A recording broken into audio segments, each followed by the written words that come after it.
Have you ever wanted to start your own podcast? I record and publish podcasts on a platform called Spotify for Podcasters, and I absolutely love it. Essentially, you can upload from your phone or computer, and it distributes to every platform that plays podcasts. They support video podcasts, and you can make money on the platform with ads or even podcast subscriptions, something that has made my life so much easier as a podcaster. So if you're interested, I highly recommend you give it a try. You can download the Spotify for Podcast app, or go to spotify.com/podcasters to get started on your podcast today.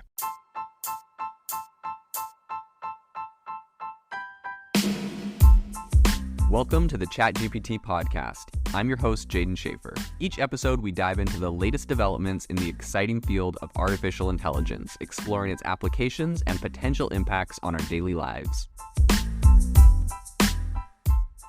If you are looking for an innovative and creative community of people using ChatGPT, you need to join our ChatGPT creators community. I'll drop a link in the description to this podcast. We'd love to see you there, where we share tips and tricks of what is working in ChatGPT. It's a lot easier than a podcast, as you can see screenshots, you can share and comment on things that are currently working. So if this sounds interesting to you, check out the link in the comment. We'd love to have you in the community. Recently, a lawyer used ChatGPT to help write a document, and he got in big trouble because ChatGPT made up a bunch of cases that it cited.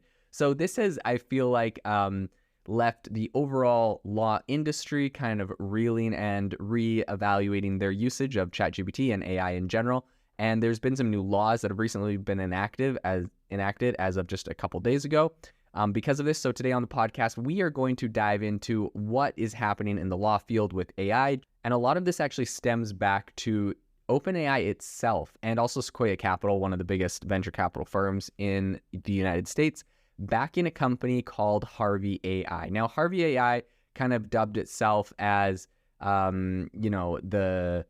paving the way for how legal AI works. And essentially, they're saying that they're, training AI models for lawyers, but also they're saying that they're built on GPT-4. So I'm not 100% sure. If you go to their website, all you're going to see is join the waitlist or contact sales. If you go to their blog, there's just a couple announcements about them getting money. And if you go to their careers page, it looks like they're opening, they are looking for senior researchers, some back-end people. Honestly, it looks like they had an idea and then they got a bunch of money and now they're going to hire people. So in my opinion, that's where they're going at it. With Harvey AI, they might be further ahead than I believe. But that being said, that doesn't mean that hasn't stopped over 15,000 lawyers from joining that wait list. So a lot of different law firms are really anxious to get their hands on AI. And it makes sense. I can really see the use cases for generative AI. And especially when you have someone like OpenAI themselves backing this company and helping fund the company, you can see why lawyers would be trusting and believing that this is a good way to go. Now, that being said, I think there's probably a lot of misinformation or people are not understanding correctly the limitations of ChatGPT and OpenAI in general, and that is exactly what happened just recently to a lawyer in particular by the name of his client was Roberto Malta, who was suing a Colombian airline last year. Essentially, the dude said that a metal food cart and beverage cart injured his knee on his flight to Kennedy International Airport, and so he wanted to sue Avianca Airlines. A Manhattan judge was asked by the airline to dismiss the lawsuit based on the statute of limitations, blah, blah, blah. His lawyer, Stephen A. Schwartz, this is the guy in question, he submitted a brief based on research done by ChatGPT, and he sent it over to the airline's law firm. Now, the airline's law firm was really confused because it pulled up the brief and they couldn't cite any of the law or any of the cases in there. So pretty much there was one called Martinez versus Delta Airlines, Zickerman versus Korea Airlines, Vargas versus China Southern Airlines. So, and not only was he citing sources, but he was citing made up decisions by those sources. So you can obviously just assume what prompt he said. He said like, hey, I need to come up with a brief based off of my client who got injured by a food cart on, X, Y, and Z airline. Please come up with like some examples of other cases that have favorably settled in the case of the client, whatever, right? And then it just made up 3 cases. And I've had it do similar stuff, honestly, more so in the past with GPT 3.5. So I wonder if this guy even knew he needed to pay $20 to upgrade. That'd be pretty sad if this wasn't even GPT-4. But in any case, it made up some cases, and this guy did not fact check them, and he submitted them. Now, he obviously is coming under a lot of fire. This made like national news, and everyone was covering it because it's pretty outrageous that a lawyer is using ChatGPT to write their briefs and not fact checking it, and getting caught in the process.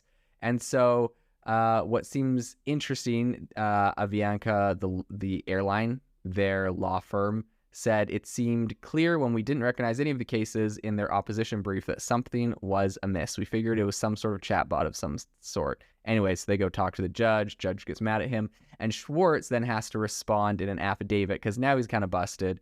And he says that he, quote unquote, consulted ChatGPT to, quote unquote, supplement his legal research. Yeah, right. He literally just got it too. This is not this is for educational purposes only. My opinion on this is that he did not do any research, and he just made a prompt and copy and pasted what ChatGPT said. But don't sue me, Schwartz. In any case, this is not libel. Just my opinion. Any case, he said that so pretty much after it gave him the after it quoted those like fake studies, he asked it if they were real, and he asked it for a source. And ChatGPT apparently said that it confirmed that it was a legitimate thing, and it said that that he could go find the case cited in the Westlaw and LexisNexis databases. So it cited real databases. Now, what he should have done is went to the databases and looked it up. I don't know who in the world would just trust something and use it legally and not like just do the research of looking it up. I mean, it literally cited where it said it was getting it, one of them, not all 3. So even in this case that he's like trying to defend himself by saying it cited 1, he didn't say that it cited the other 2, so he still submitted 2 that, anyways, it's just ridiculous. So pretty much he got busted. He's in big trouble. It'll be interesting to see what happens there. The reason I bring it up is because I think this is going to have a bit of a chilling effect on the law industry in general, right? We have Harvey AI that just recently, apparently it says they just raised, it's raised $21 million in fresh investor cash. Sequoia Capital was leading the Series A round. And they said that's because more than not just 15,000 lawyers, but actually 15,000 law firms were on the waiting list to use Harvey. And so OpenAI's startup fund, Silicon Valley Angel, Elad Gil also participated in the funding round. And so, yeah, they're raising like a lot of money. I don't know if they have their product launched yet or if it's just that, but I think a lot of the hype came when GPT-4 was released and researchers used GPT-4 to pass the bar exam. So obviously it has a lot of capabilities. I'm not sure if this lawyer that submitted his last document was using GPT 3.5 or 4. Concerned about that, definitely. But a global law firm, Allen and Overy, said in February that 35,000 lawyers and staff were going to be using Harvey to automate some of their document drafting and research. And in March, the accounting firm PricewaterhouseCoopers said that it was going to give 4,000 legal professionals access to the Harvey platform as well. So, like, you can see 4,000 lawyers from this company, 3,500 lawyers from another company. These lawyers do not want to get left behind. And I will say this is kind of funny because I read a report on Routers about this, and they said, I'm trying to remember exactly what they said. They said something like, it's a remarkable pace for a profession that was slow to abandon the fax machine. So, obviously taking dig at lawyers being kind of old school. But I think at this point, it is definitely an arms race. If you don't want to get left behind as a lawyer, ChatGPT, when done right, really can do a lot of research and is a really powerful tool for lawyers. But that being said, will this replace lawyers? No, it's just supplemental, and lawyers need to fact check everything that's coming out of it. And I think what would be even a more powerful tool, rather than just asking it to, come up with cases that are favorable to whatever it's looking for, I think it'd be better if the lawyer comes up with a case, copies the case, pastes it in and say, like, write a summary of why, if in the style of a brief that I need for this type of document, explaining why this outcome was like this. But they probably should find it themselves. I don't know if it's very good at research right now. Google Bard might be better at research. But in any case, definitely everything needs to be fact checked. So with all of this going on, a new law was just passed by a federal judge in Texas. And he said that all AI generated content needs to first off be noted. So the lawyers actually have to say if they're using it, and they have to make sure that it was checked by an actual human being. So I think it's going to be pretty interesting to see if that is a rule that is applied to more courtrooms. That's definitely the one that that Judge, I believe, Starr's office has said that they are going to be putting forward for anyone that brings any cases to court in their courtroom. And this is what he specifically said about this. And I think this is interesting because he did give a shout out to some of the great use cases for AI. So it's not like he's just some anti-AI judge. Obviously, he's looking at some of the problems that are happening in the national news right now and does not want that to be repeated for some obvious reasons. But these are the reasons he gave, and I think that they're actually fairly compelling. He says, these platforms are incredibly powerful and have many uses in the law, form divorces, discovery requests, suggested errors in documents, anticipated questions at oral arguments, but legal briefings is not one of them. Here's why. So legal briefings, obviously, that was the problem that got that original lawyer in trouble in the airline lawsuit. So anyways, the judge goes on to say, these platforms in their current state are prone to hallucinations and bias. On hallucinations, they make up stuff, even quotes and citations. Another issue is reliability or bias. While attorneys swear an oath to set aside their personal prejudices, biases, and beliefs to faithfully uphold the law and represent their clients, generative artificial intelligence is a product of programming devised by humans who did not have to swear such an oath. So I think this is actually a pretty compelling case to make, right? Obviously, it's not just like ChatGPT didn't have to swear an oath, but it's like also there's humans that are developing these tools and that are, making it say certain things or have certain ideologies that they believe in, and they did not have to swear an oath to uphold the law or anything else. And ChatGPT might be the big one right now that everyone can pick at, but there's going to be a lot of these different ones, and it's without good transparency, it's really hard to know what the biases have been added to those platforms and if those are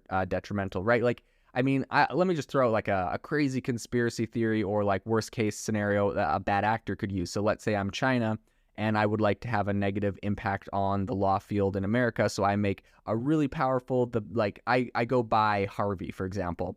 All the law firms are using it. It's the number one. I get like some shadow investors. We go buy up Harvey. And then we go and say, for X, Y, and Z reasons to be more safe and effective, we need to put these certain ideologies into the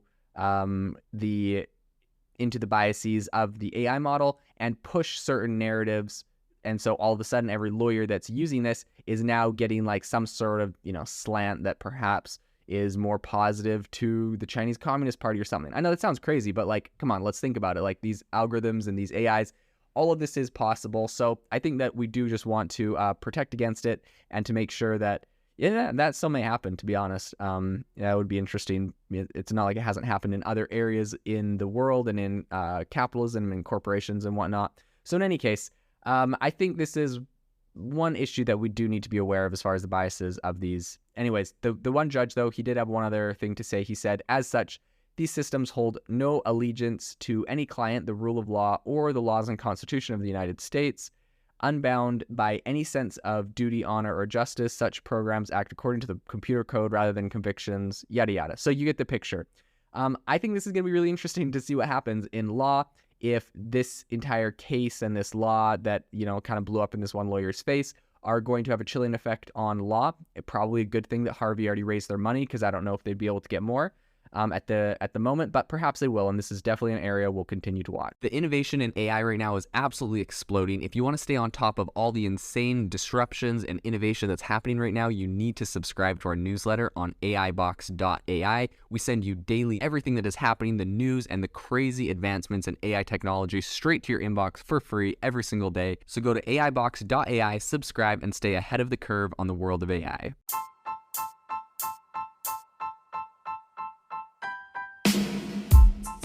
You've been listening to the ChatGPT podcast. Make sure to rate us wherever you listen to your podcasts and have a fantastic week.